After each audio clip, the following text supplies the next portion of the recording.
indlela esahlukumezeka ngayo sinuNtobe kulowo mqasho lo sihlukunyezwa intombazana. uNtobe ngangithi mina mengithi ngalo ababama uqhamuka ngala kofolweni ngophuma silo, mina ngangiphuma silwe ke. Ngangiphuma silo nje ngangakhuzeki.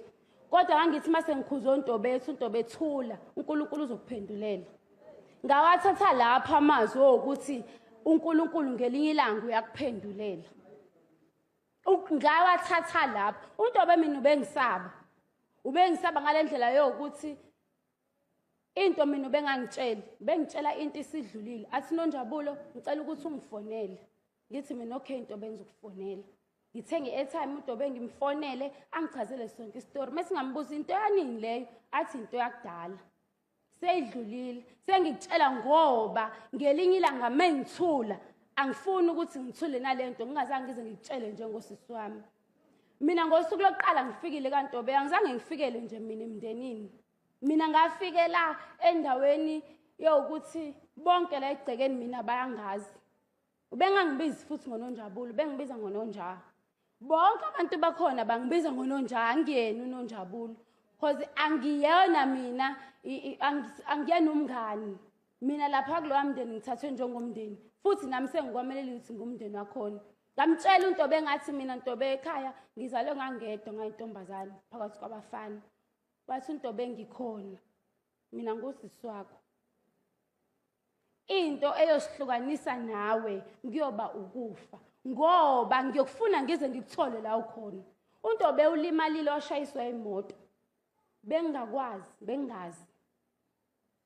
Isizathu sokuthi ngingazi shuthi kwakuvela kuyena enhlizweni yakhe ukuthi uNonjabulo ngifuna ukuthi ngifuna azi sekudlulile. Ngamfuna uNtobe ngamfuna ku Facebook ngazi ngambhalela imessage ngathi ngelanga uthole le message cela ukuthi ubuyele kumina. Wabuyela futhi ngempela kumina uNtobe. Wathi sengikhona ngicishe ngafa. Ukuthi ayavela lo makhamera ngicela ukuthi ungiveze. Ngoba khona abantu abakhuluma into engayazi. Sengikhathele ukubaphendula and ngibaphendula one by one. Ngibaphendula ku TikTok, ngibaphendule ku Facebook. Usibuka akaqalanga manje ukumhlukumeza uNtobe. Zange aqale manje. Azange azaqale manje. Usibuka kudala mhlukumeza uNtobe. Ngikhumbula ngelanga ngasambile siye eBish. SiseTote ePipeline. Mengabe bayakhumbula sasambe nabo sonke singahlala emqashweni owodwa because uNtobe waqala ukuhlala nami emqashweni ngize ngibashiya. Usibu wafika lapho wahudula uNtobe wamhudulisa kwenja. Bethandana umhludulisa kwenja. Wathi ufunani la? Sabafihlela bonke labo ukuthi uSibu kwenzile lokho. Wahudula uthe uNtobe emethe ekhala ethi ngishiya uNonjabulo ngaphakathi. Wathi sibuya nginandaba nato nalowo ngizwe komlanda. Nasi iska. Ngileska mina sasibu. Kudala aqala ngambuza ngelanga mina ngitshele ngisendele invitation. Engisendele invitation ukuthi uSibu uzofika kubo. Ngamfonela wangisendela ngaphuma kwaThaphu ngamfonela. Ngathi mina Ntobe uneshoyo ukuthi uyayenza lento. Wathi uNtobe konke noNjabulo ngikunikela uNkulunkulu. Mengabe bekudaliwe ukuthi lokhu wena ocabanga ukuthi kuyokwenza ngelinye ilanga kuyokwenzeka. Namhlanje kwenzekile. Kunelanga. Ngicela nisiyekeni sibhodle. Mina lo mngani lokuthiwa kasho baba wengane ma social media. Baba wengane ngimaziyo mina yena lo ngekho njengamanje.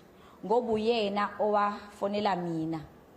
Wathi ngicela ungicelela uNtobe angi-unblock. Bengibiza ngomakoti omncane kuSibu.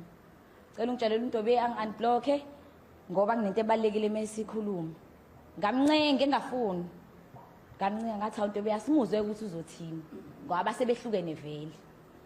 Wavuma uNtobe kum-unblocka wezwe ukuthi uthini. Usibusisa imessage yakhe yayithi ekhaya nginesiprofetho esithi wena ukhulelwe. Isiprofetho ke sagcina lapho njengoba yena eseziphika namhlanje ukuthi ubaba umntwana sesibakhe kulidelela uNtobe ngosuka elotsholwa ngalo kubo bayazi mina mngane wafika kuphela ngimkhaphile sasambe emotweni kwimina ubaba Sibu uNtobe uSibu zihamba zothenga imbuzi sasisikhona la emzinto zathenga imbuzi ngamsiza uNtobe kuyona yonke iprocess as a friend wasithatha uSibu wasiphindisa emqashweni eMlazi lesihlala khona sengisho ukuthi mina ngambuza uNtobe uready yini the day you decide ukuthi uSibu ethi ngizoletha ilobolo uyavuma yini ukuba nomuntu esilisa empilweni yakho ozokugada ngisho ke toilet